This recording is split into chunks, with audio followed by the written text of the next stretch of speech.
নবী যেদিন জন্মগ্রহণ করেছেন মায়ের পেট থেকে এসেই চারটে অলৌকিক ঘটনা ঘটিয়েছিলেন।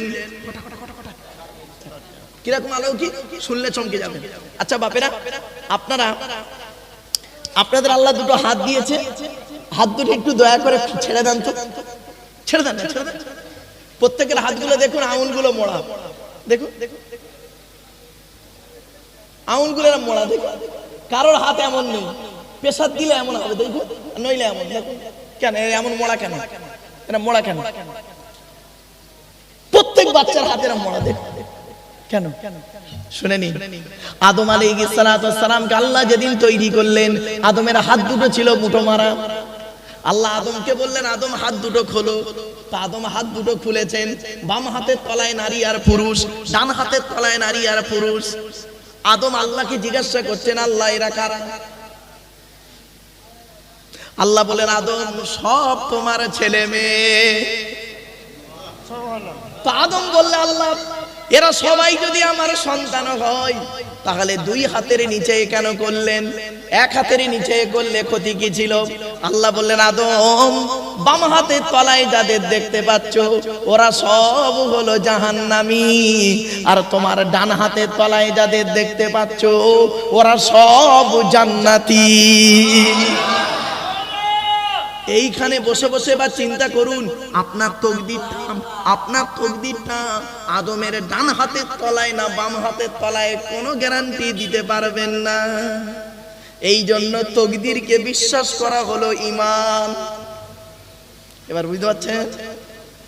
চলো এবার আসছি, আল্লাহর নবীর মা আমিনা বর্ণনা করছেন, আমার বাচ্চা মুহাম্মদ যেদিন পৃথিবীর মুখ দেখলো, লক্ষ্য করে দেখি প্রত্যেক বাচ্চা মায়ের পেট থেকে যখন পৃথিবীর মুখ দেখে প্রত্যেকের হাত দুটো মুঠো মারা অবস্থায় থাকে।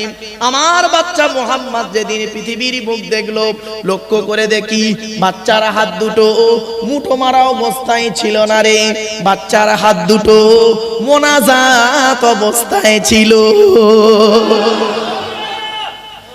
দুই নাম্বার হলো, প্রত্যেক বাচ্চা মায়ের পেট থেকে পৃথিবীর মুখ যখন দেখে চিৎকার করে কেঁদে ওঠে।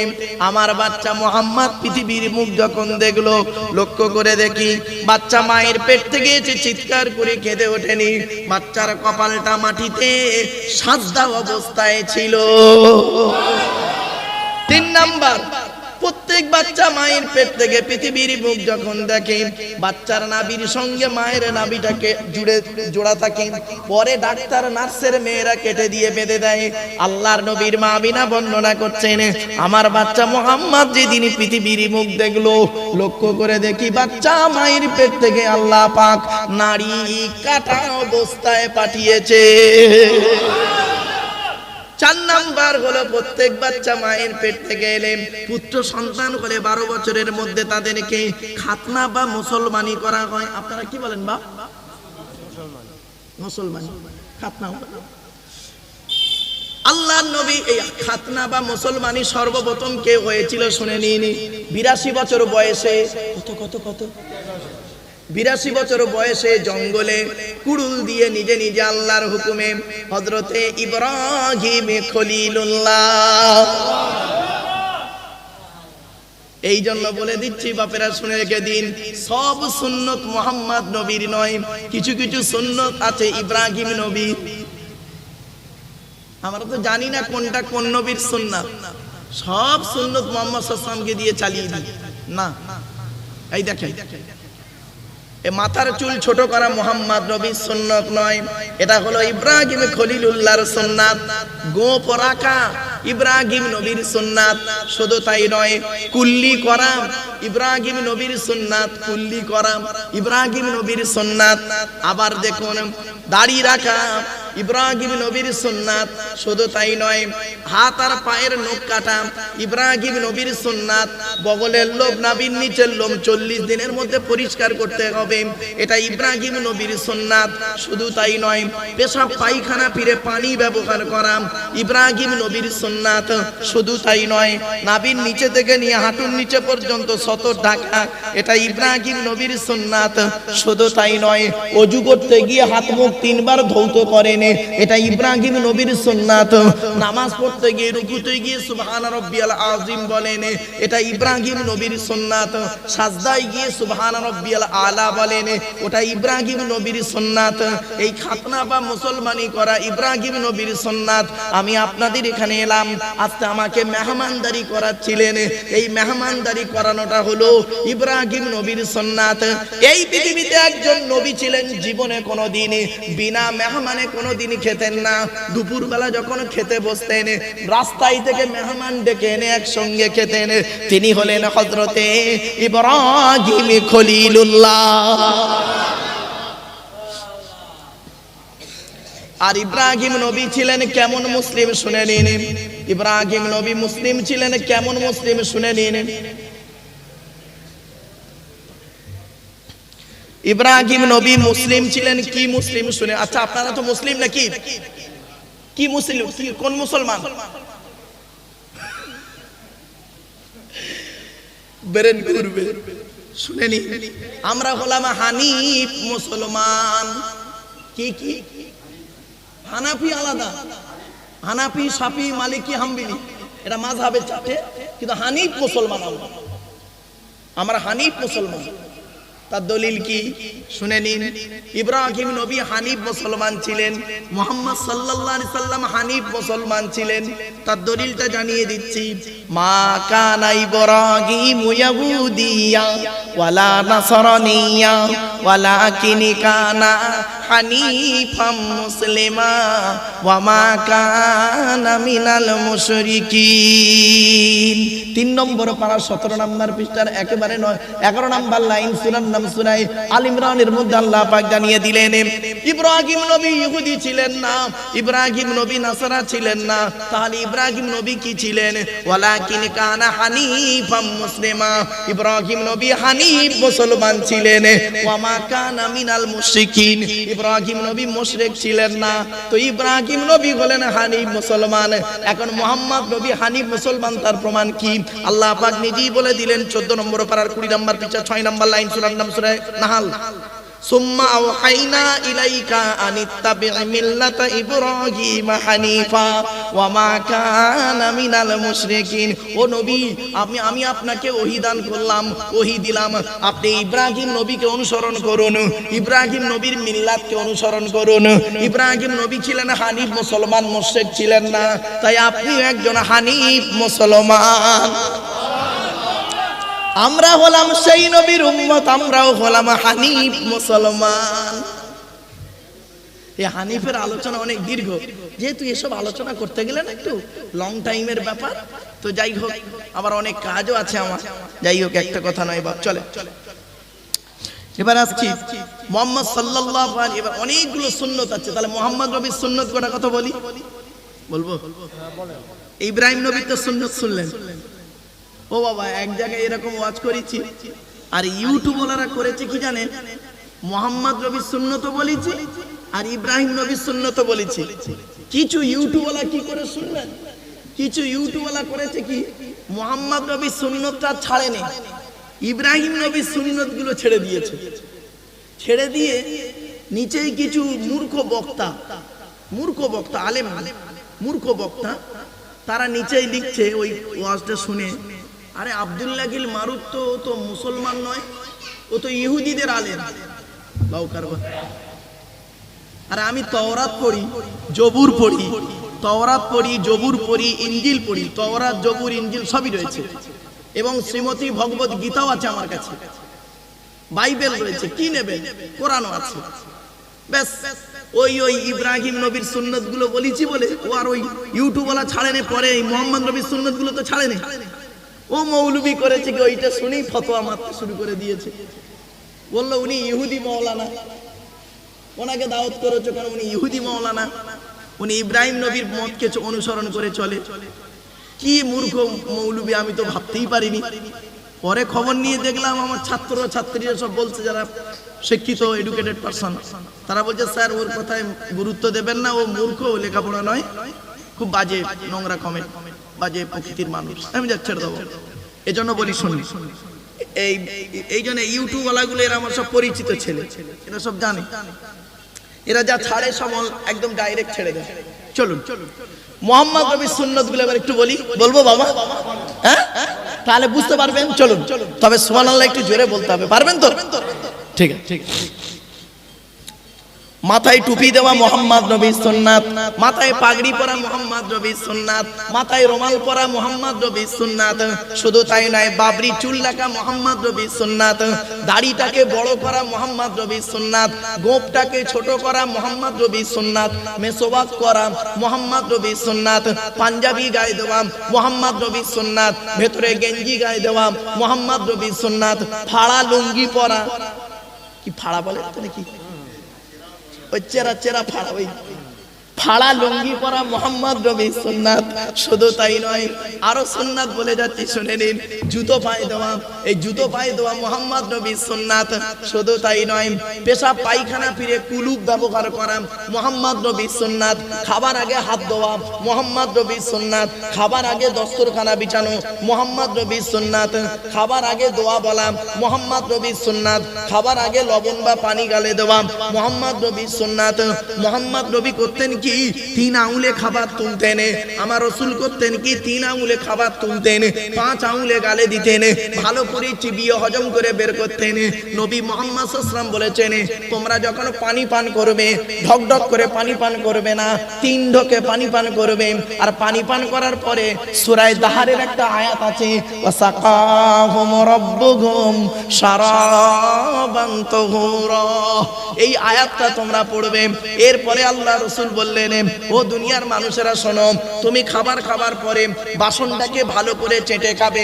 আল্লাহর নবীর স্ত্রী আম্মা জান আয়েশা বর্ণনা করছেন, আল্লাহর নবীর স্ত্রী আম্মা জান আয়েশা বর্ণনা করছেন, 1000টা প্লেট যদি আমার সামনে দেওয়া হয়, আল্লাহর নবী যে প্লেটে খেয়েছেন, ওই প্লেটটাকে আমি আগেই বুঝতে পারতাম আল্লাহর নবীর প্লেটটা অত্যন্ত পরিষ্কার থাকতো।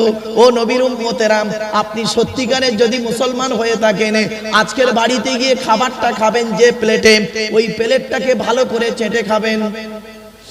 চেটে তো খান না, হুজুর নিজেই চেটে খায়নি, হুজুরের মধ্যে নবীর সুন্নতটা নেই, তা মুরিদরা কি করবে? পীর সাহেব নিজেই তো চেটে খায়, তা পীরের মুরিদ কতটা ভালো হবে? আমার বাপেরা, নবীজি বলেছেন আঙুলটাকে ভালো করে চাটবে। আঙুল চাটা হলো সুন্নাত, বাসনটাকে ভালো করে চেটে খাওয়া সুন্নাত। এরপরে নবীজি বললেন খাবার কতটা পরিমাণ খাবে। লোকের বাড়ি খেতে গেছো বলে পেট ভর্তি করে খাবে না, নবী বললেন পেটটাকে 3টে ভাগে ভাগ করবে। 1 নাম্বার হলো কি, প্রথম ভাগটা খাবার দিয়ে ভর্তি করবে, দ্বিতীয় ভাগটা পানি দিয়ে ভর্তি করবে, তৃতীয় ভাগটা ফুল ফাঁকা রাখবে, হজমের উপকার হবে। আপনি পেয়েছেন বলে খুব খেয়ে ফেললেন না। এজন্য অনুরোধ করে আপনাদের বলে যাচ্ছি, এই নবীর সুন্নাতগুলোকে আপনি বাস্তবায়ন করুন। আরে নবী দিবস করছেন, নবী নবী নবী নবী করে চিৎকার করছেন, নবীর কি সুন্নত আপনার মধ্যে আছে? আপনি নবীর শানে খুব গজল বলছেন, নবীর শানে খুব মহব্বত দেখাচ্ছেন, কাজে কি করেছেন নবী? নবীর সুন্নাত আপনার মধ্যে কটা আছে? সেইটাই হলো দেখার বিষয়। আজ শুনে যান, আপনাদের কাছে বলে যাচ্ছি, আজকের বাড়িতে গিয়ে যে খাবারটা আপনিও খেয়েছেন, আর 1500 বছর আগে নবীও সেই খাবারটা খেয়েছে, ঠিক না বেঠিক? আচ্ছা, আপনারা ভাত খাননি আর নবী ভাত খায়নি? আপনারা রুটি খাননি? বলুন না, নবী রুটি খাননি? আপনি মধু খাননি? নবী মধু খাননি? তাহলে আপনি যে খাবার খেয়েছেন সে খাবারটাও নবীও খেয়েছেন। নবীর খাবারটা ইবাদত হলো, আর আপনার খাবারটা ইবাদত হলো না। কেন কেন ইবাদত হলো না? আজ আপনাদের বলে যাচ্ছি, বাড়িতে গিয়ে যখন এই খাবারগুলো খাবেন, নবী যে খাবার খেয়েছেন আপনি সেই খাবার যখন খাবেন, মনে মনে একটাই নিয়ত করবেন, একটাই নিয়ত করলে ইবাদত হয়ে যাবে।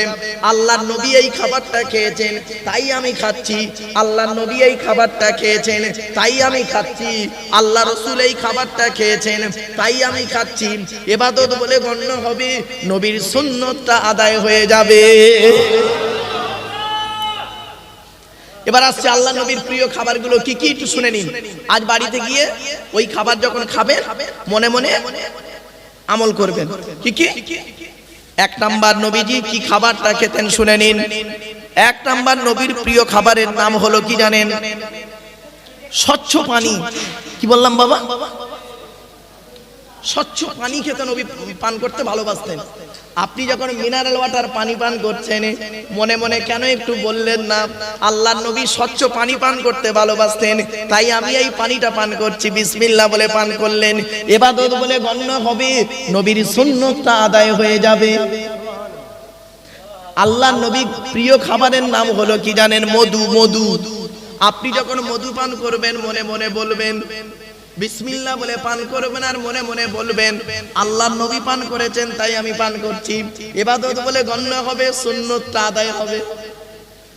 আপনি যখন দুধ খাবেন, দুধ নবীর প্রিয় খাবার ছিল দুধ। দুধ যখন খাবেন আপনি মনে মনে বলবেন সেম। খেজুর যখন খাবেন মনে মনে বলবেন। আর নবীর দুটো গোস্ত খেতে ভালোবাসতেন, বকরির পাঁজরের গোস্ত খেতে ভালোবাসতেন, আর মোরগের গোস্ত খেতে ভালোবাসতেন। নবী দুটো ফল খেতে ভালোবাসতেন। একটা ফলের নাম হলো বাতিকুল আহমার, তরমুজ। তরমুজ খেতে নবী ভালোবাসতেন। আপনারা তো রোজার মাসে খুব তরমুজ পান খান, ঠিক না বেটি? কিন্তু ইবাদত বলে গণ্য হবে না তখনই যতক্ষণ মনে মনে একটু বলবেন যে আমার রাসূল তরমুজ খেতে ভালোবাসতেন তাই আমি তরমুজ খাচ্ছি, ইবাদত বলে গণ্য হবে, সুন্নতটা আদায় হয়ে যাবে। আজ থেকে নিয়ত করে নিন। শুধু তাই নয়, নবীর আরেকটা খাবারের নাম হলো ডালিম, বেদানা। রোজার মাসে খুব ডালিম বেদানা খেয়েছেন। আপনি খেয়েছেন কিন্তু ইবাদত বলে গণ্য হয়নি, তখনই হবে বিসমিল্লাহ বলে খাবেন, আর মনে মনে বলবেন আল্লাহর নবী খেয়েছেন তাই আমি খাচ্ছি। শুধু তাই নয়, নবীজির প্রিয় খাবার ছিল দুটো সবজি। দুটো সবজি খেতে নবী ভালোবাসতেন। এক নাম্বার সবজিটার নাম হলো লাউ বা কদু। কদুর সঙ্গে গোস্ত রান্না খেতে নবী ভালোবাসতেন। তো আপনি যখন গোস্ত কদু রান্না হবে বাড়িতে মনে মনে বলবেন আমার রাসূল খেতে ভালোবাসতেন তাই আমি খাচ্ছি, বিসমিল্লাহ বলে খাবেন, সুন্নতটা আদায় হবে, ইবাদত বলে গণ্য হবে। দেখেছেন এতদিন যা করেছেন না, নবীও খেয়েছেন আপনিও খেয়েছেন, কিন্তু নবীরটা ইবাদত হলো, আপনারটা ইবাদত হলো না। কারণ ওই জায়গাটায় খালি একটু সামান্য পার্থক্য ছিল। এই পার্থক্যটাই আপনার খাওয়াটা বেকার হয়ে গেল। শুধু তাই নয়, নবী আর একটা সবজি খেতে ভালোবাসতেন, কচি শশা। কি বললাম বাবা? কচি শশা। কচি শশা খেতে নবী ভালোবাসতেন।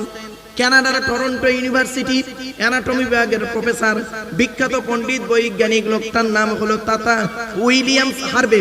উনি বলছেন মুহাম্মদ সাল্লাল্লাহু আলাইহি ওয়াসাল্লাম কচি শশা কেন খেত? আমি একটু গবেষণা করে দেখি।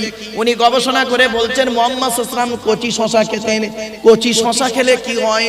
শশা ব্রেনটাকে ঠিক রাখে, সুগার ঠিক রাখে, হার্ট ঠিক রাখে, ব্লাড ঠিক রাখে, বা পেট পরিষ্কার করে, লিভার ঠিক রাখে। শশা নিজে হজম হতে পারুক আর না পারুক, অপরকে হজম করে মাল বের করে দেয়। 1500 বছর আগে নবী যে খাবারটা খেয়েছেন সেই খাবারটা আজ বৈজ্ঞানিকরা গবেষণা করে বের করলো। আপনিও যখন শশা খাবেন মনে মনে এটাই বলবেন আল্লাহ রাসূল খেয়েছেন তাই আমি খাচ্ছি। আপনি খিচুড়ি খাবেন আর মনে মনে এটাই বলবেন আল্লাহ রাসূল খেয়েছেন তাই আমি খাচ্ছি। আপনি মিষ্টি খাবেন, মনে মনে বলবেন আল্লাহ রাসূল মিষ্টি খেয়েছেন তাই খাচ্ছি, বিসমিল্লাহ বলে খাবেন, ইবাদত বলে গণ্য হবে। আর কি হবে? সুন্নতটা আদায় হবে। আপনি ঘুমাতে যাবেন, নবী যেভাবে ঘুমিয়েছেন সেইভাবে আপনাকে ঘুমাতে হবে। চলুন দেখি নবী কিভাবে ঘুমিয়েছেন দেখি। নবী বলেছেন ঘুমানোর আগে কি করবে? ওযু করে নেবে। 2 নাম্বার, ঘুমানোর আগে কি করবে? বাতিটা অফ করে দেবে। 3 নাম্বার, ঘুমানোর আগে বিছানাটা ঝেড়ে নেবে। 4 নাম্বার, ঘুমানোর আগে দোয়া বলবে। 5 নাম্বার, ডান হাতটা ডান চোয়ালিতে রাখবে, ডান কাত ফিরে ঘুমাবে। 6 নাম্বার হলো কি? বেটা ছেলেদের বিনা কারণে উপুড় হয়ে শোয়া নিষেধ আছে, মেয়েদের বিনা কারণে চিত হয়ে শোয়া নিষেধ আছে। কোথায় আছে? আপনি মুসলমান, নবীর সুন্নত আপনার মধ্যে আছে বাবা, বাড়ি থেকে ভাববেন। বেটা ছেলেদের বিনা কারণে উপুড় হয়ে শোয়া নিষেধ, আর মেয়েদের বিনা কারণে চিত হয়ে শোয়া নিষেধ। কোথায় আছেন? আরো আসুন, কয়েকটা কথা বলি, হাতে টাইম আছে। একবার দরুদ শরীফ আল্লাহুম্মা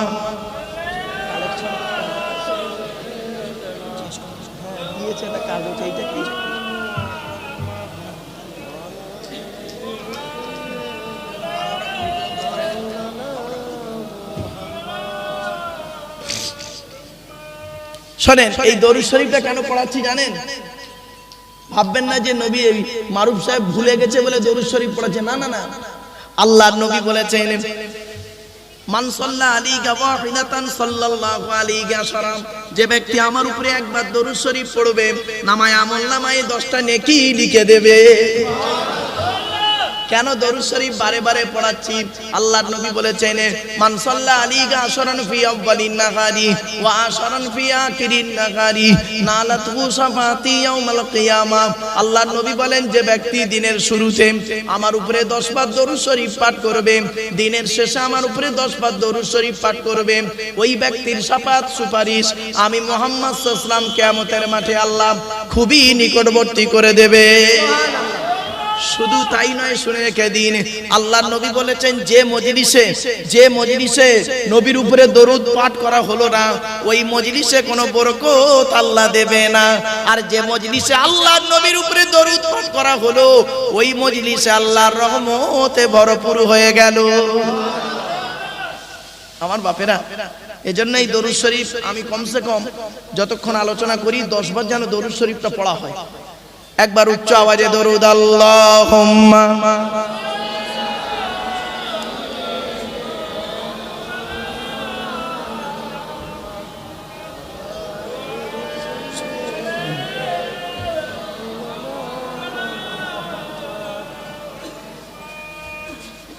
বাবা, এতক্ষণ আপনাদের কাছে বিভিন্ন দিক নিয়ে কথা বলেছি, এবারে একটা দিক নিয়ে কথা বলবো, খুব গুরুত্বপূর্ণ কথা।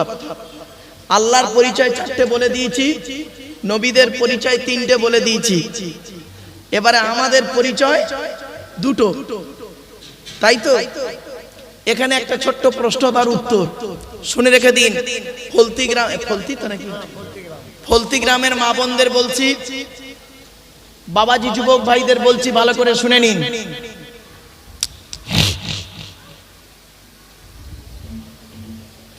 আল্লাহর নবীর ছোট কন্যা মা ফাতেমাকে নবীজি হযরত আলী রাদিয়াল্লাহু তাআলা আনহুর সঙ্গে বিবাহ দিয়েছিলেন, ঠিক না বেঠিক? আচ্ছা, হযরত আলী রাদিয়াল্লাহু তাআলা আনহুকে জামাই করতে গেলেন কেন নবীজি? আরবে কি খুব ছেলের অভাব ছিল না? হযরত আলী রাদিয়াল্লাহু তাআলা আনহু কোটিপতি ছিলেন, তাহলে জামাই করতে গেলেন কেন? শুনুন, অনেকগুলো কারণ আছে, তার মধ্যে একটা 2টো কারণ বলছি, আর এখান থেকে শিক্ষা নিয়ে নিন। হযরত আলীর মধ্যে আল্লাহ পাক অনেকগুলো গুণ দান করেছিলেন। আজকের আমি এখানে আপনাদের কাছে 2টো গুণ বলছি, এখান থেকে শিক্ষা নিয়ে নিন। কি শিক্ষা নেবেন? আপনার বাড়িতে ছেলে আছে, আপনার বাড়িতে মেয়ে আছে, কোন ছেলেকে জামাই করবেন? একলা বাপের একটা ছেলে দেখে খালি ছুটবেন জামাই করতে? সব একলা বাপের একটা ছেলে সমান নয়। কোন মেয়েকে বৌমা করবেন? সাদা চামড়া দেখে খালি ছুটবেন? সব সাদা চামড়ার মেয়ে ভালো নাই গো বাবা, চলেন। কোন মেয়ে কোন ছেলেকে জামাই করবেন? যে ছেলের মধ্যে 2টো গুণ পাবেন। কটা? 2টো গুণ। আর কোন মেয়েকে বৌমা করবেন? এই কোরআনে আছে, যে মেয়ের মধ্যে 6টা গুণ পাবেন। আগে ছেলেদেরটা বলি, তারপর মেয়েদেরটা বলবো নাকি বাপ? চলেন। ছেলেদের 2টো গুণ কি কি? 1 নাম্বার, ছেলেটি দেখবেন সৎ ছেলে কিনা খবর নেবেন। সৎ কাকে বলে? বক্তব্য শুরুতেই আমি একটা কথা বলেছিলাম, মনে পড়ছে আপনাদের? 2 ঠোঁটের মাঝখানে, 2 রানের মাঝখানে, ঠিক আছে কিনা খবর। আপনারা বৌমা করতে গেলে মেয়েটার চরিত্র দেখেন, মেয়েটা কটা ছেলের সঙ্গে প্রেম করেছে, মেয়েটার বাম্মা ভালো কিনা, এই সব দেখেন। ছেলেটার তো দেখেন না কটা মেয়ে নষ্ট করেছে। মেয়ের বেলা দেখলেন, ছেলের বেলা দেখলেন না কেন? ছেলেটা নেশাবান করে কিনা। মেয়ে দেখতে গিয়ে মেয়েটাকে বললে, রে মেয়ে ছেলে, কোরআন পড়তে পারো? কোরআন পড়ো। ছেলে দেখতে গেলে ছেলেটাকে কেন বলেন না, এই ছেলে, এই ওযুর ফরজ জানো, গোসলের ফরজ জানো, কোরআন পড়তে পারো? একবারও বলেন না। তাহলে যারা বিয়ের দেখাশোনা করেছেন কত বড় ভুল করেছেন, কবরে ঢুকুন, কিয়ামতের মাঠে আপনাদের সঙ্গে দেখা হবে। আজকের বলে গেলাম। এরপরে আসছি, কোন ছেলেকে জামাই করবেন? যে ছেলের মধ্যে দুটো গুণ পাবেন। 1 নাম্বার ছেলেটি সৎ ছেলে কিনা খবর নেবেন। 2 নাম্বার ছেলেটি কর্মী কিনা খবর নেবেন। কর্মী ভাষাটা বুঝে? কর্মী মানে পরিশ্রম করে, কুড়ে নয়, বাপের হোটেলে খায় এমন ছেলে নয়, পরিশ্রম করে। কোন মেয়েকে বৌমা করবেন? এই কোরআনে আছে, শুনে নিন। যে মেয়ের মধ্যে কটা গুণ বলেছি বাবা? 6টা। মুসলিমাতিন, মুমিনাতিন, কানিতাতিন, তাইবাতিন, আবিদাতিন, সাইহাতিন, সাইয়্যিবাতিন ওয়া আবকারা। 28 নম্বর পারার 19 নম্বর পৃষ্ঠার 11 নম্বর লাইন, সূরার নাম সূরা তাহরিমের 5 নম্বর আয়াত। 1 নাম্বার দেখবেন মেয়েটি মুসলমান কিনা খবর নেবেন। 2 নাম্বার মেয়েটি বিশ্বাসী মেয়ে কিনা খবর নেবেন। 3 নাম্বার হলো কানিতাতিন, আনুগত্যশীলা মেয়ে কিনা খবর নেবেন। দূর থেকে খবর নিয়ে দেখবেন মেয়েটি ওর বাপ আর মাকে ভক্তি শ্রদ্ধা করে কিনা খবর নেবেন। দূর থেকে খবর নিয়ে সঠিক তথ্য যদি পেয়ে যান মেয়েটি ওর বাপ আর মাকে ভক্তি শ্রদ্ধা করে না, ও যত সুন্দরী মেয়ে হোক, যত কোটিপতি ঘরের মেয়ে হোক, আর যত বড় পীর সাহেব মলি সাহেবের মেয়ে হোক, খবরদার ওই মেয়েকে জীবনে কোনোদিন বৌমা করবেন না।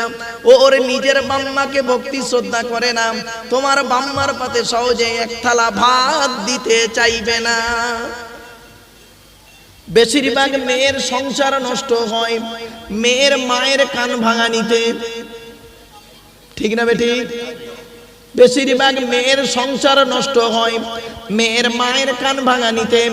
এই মেয়ের মায়েদের বলে যাচ্ছি, ফলতি গ্রামের মেয়ের মায়েদের বলে যাচ্ছি, ও মেয়ের মায়েরা জীবনে কোনোদিন ছেলের মায়ের সঙ্গে কোনোদিন টেক্কা দিতে যেও না। কি জিনিস তুমি পাঠিয়েছো, 10 মাস 10 দিন পেটে ধরেছো, 2.5 বছর দুধ পান করিয়েছো, আর 18 বছর জিনিসটাকে ভালো করে লালন পালন করেছো। কি জিনিস তোমার ডাইস থেকে বেরিয়েছে তুমি ভালো জানো, আর কি জিনিস পাঠিয়েছো তুমি খুব ভালো জানো। ওই মেয়ের কথা শুনে খালি থানায় বধূ নির্যাতন কেস করতে ছুটো না। কিছু বুঝতে পারছেন আমার ওয়াজ?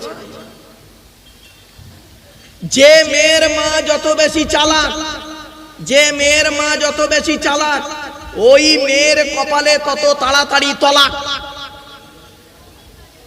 বাস্তব বললাম। যে মেয়ে দেখবেন বিয়ের পরে, যে মেয়ে দেখবেন বিয়ের পরে স্বামীর কথার গুরুত্ব না দিয়ে ওর বাম্মার কথায় উঠে বসে, ওই মেয়ের সংসার হলো জাহান্নাম, নরক নরক নরক। অনেক মেয়ে ছেলে আছে দেখবেন স্বামীর কথার গুরুত্ব নেই, ওর বাম্মা যেটা বলে সেটাই করে, ওঠে আর বসে। ও মেয়ে ভালো মেয়ে নয়, ও ভালো জাতের মেয়ে নয়, খবরদার বুঝে নেবেন। এর জন্য দায়ী কিন্তু মেয়েটা নয়, ডাইসটা দায়ী, ডাইস। বুঝতে পারছেন?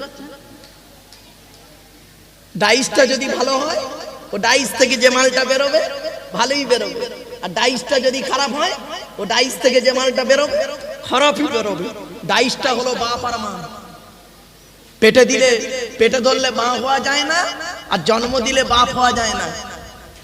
মাম্মা হতে গেলে অনেক দায়িত্ব আছে। চলুন একটু দেখে নি, একটু ধৈর্যের পরিচয় দিন বাবা, নিজেরাই বুঝতে পারবেন কোথায় ওয়াজটা হচ্ছে আজ।